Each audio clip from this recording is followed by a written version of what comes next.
Picture a parking lot outside a downtown office building on a Monday morning. A man steps out of a brand new BMW, three-piece suit, gold watch catching the light as he walks toward the entrance. 20 feet away, another man parks a 14-year-old Toyota Corolla with a small dent in the bumper. He is wearing a plain gray hoodie and jeans that have clearly seen a few years of wear. If a stranger walked past both of them and had to guess, in 1 second, who was actually wealthier, almost everyone would point at the BMW without even thinking twice. And almost everyone would be wrong. 6 months later, the man in the BMW misses 2 lease payments in a row, and the car gets quietly repossessed in the middle of the night. The man in the Corolla writes a single check and buys a house, no mortgage, no loan. This is not a coincidence, and it is not luck. This is the difference between looking rich and actually being rich. Once you understand the math sitting underneath this, you will never look at a parking lot the same way again. Meet Alex and Jake. Both 26 years old. Both hired in the same month, 5 years ago, at the same marketing firm, with the exact same starting salary of $68,000 a year. Same city, same rough rent budget when they signed their first lease. That is where the similarities end. Alex decided, almost the same week he received his first paycheck, that he was going to look like a person who had already made it. Jake decided, quietly and without telling anyone, that he did not particularly care what anyone thought he had. Fast forward 5 years. In every photo, on every social media post, in every conversation at a family wedding, Alex is the success story. Jake is the guy people worry is still finding his feet. Now flip that comparison around and look at their actual bank accounts instead of their Instagram grids, and the entire story reverses. Here is why almost everyone leans toward Alex's path without ever choosing it consciously. Looking wealthy buys something real, just not something financial. It buys respect in a meeting before you have said a word. It buys attention on a dating app. It buys a certain comfort at a family gathering where somebody always asks what car you are driving now. Humans are wired to read status visually, in half a second, long before anyone checks a bank statement, because for most of human history, visible resources were the only resources anyone could measure. So the brain takes a shortcut. Nice car equals doing well. Worn shoes equals struggling. That shortcut made sense around a campfire 10,000 years ago. It makes almost no sense in an economy built on financing, leasing, and credit cards, where the visible signal and the actual number in the bank account can be pointing in exactly opposite directions. Alex was not chasing wealth. He was renting approval, 1 monthly payment at a time, and paying full price for a feeling that evaporated the moment someone else pulled up in a newer car. The cruelest part of that trade is that the approval never actually belongs to the person who buys it. It belongs to the lender, the leasing company, and the retailer, all of whom get paid whether Alex ever feels successful or not. Let's put real numbers next to this feeling. Alex leases his car for $650 a month. He rents a 1-bedroom in the trendy part of downtown for $2,200 a month because the address matters to him. He spends around $400 a month on clothing, watches, and the occasional dinner out that gets posted before it gets eaten. Drives that same used Corolla, paid off, costing him nothing beyond fuel and the occasional repair.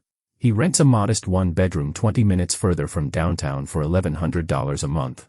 He spends close to nothing on visible status, maybe $50 a month on clothing he actually needs. Add it up, and Alex is spending roughly $2,100 more every single month than Jake, just to maintain the appearance of success. Over 1 year, that gap is $25,200.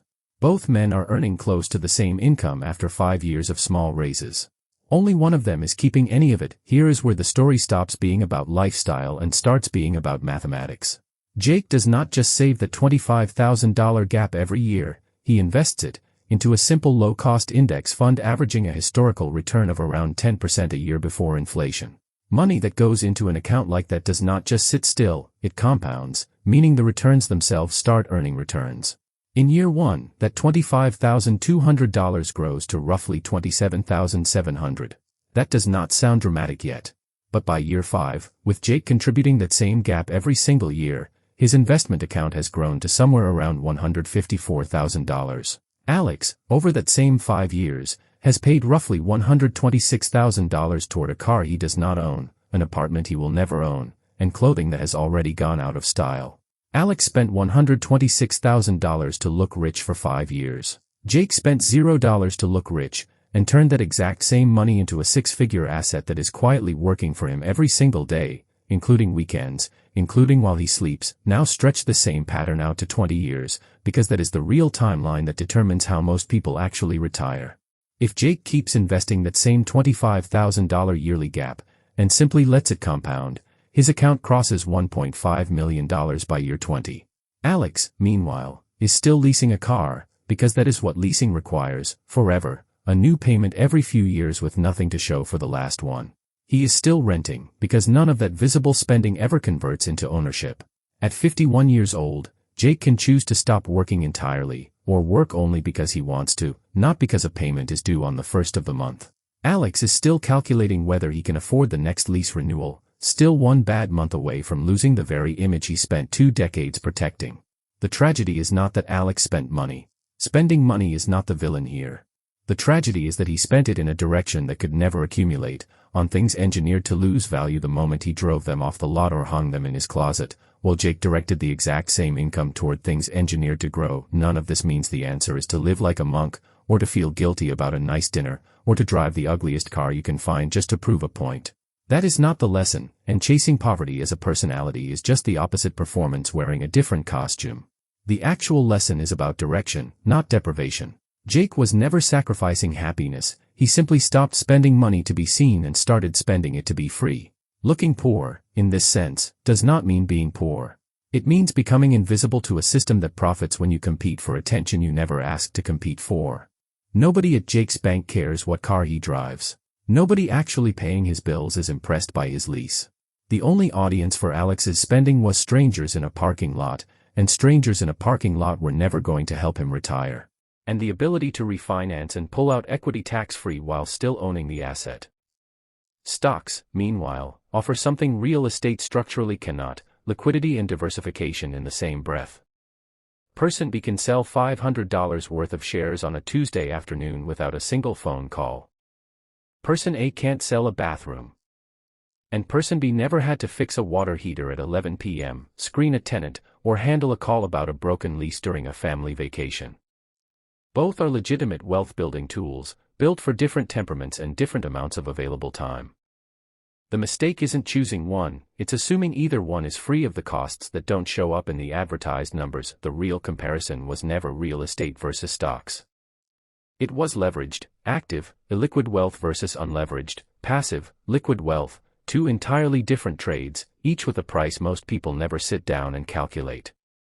Real estate trades your time, your liquidity, and your tolerance for 2 a.m. phone calls for a higher ceiling and a bigger number at the end. Stocks trade that higher ceiling for simplicity, diversification, and the ability to walk away whenever life demands it. Before you pick a side, ask yourself the question that actually matters: are you underwriting the actual costs of ownership, or just the comforting story of ownership? The answer that includes everything, the taxes, the vacancies, the expense ratios, and the years of your own attention, is the only answer that matters.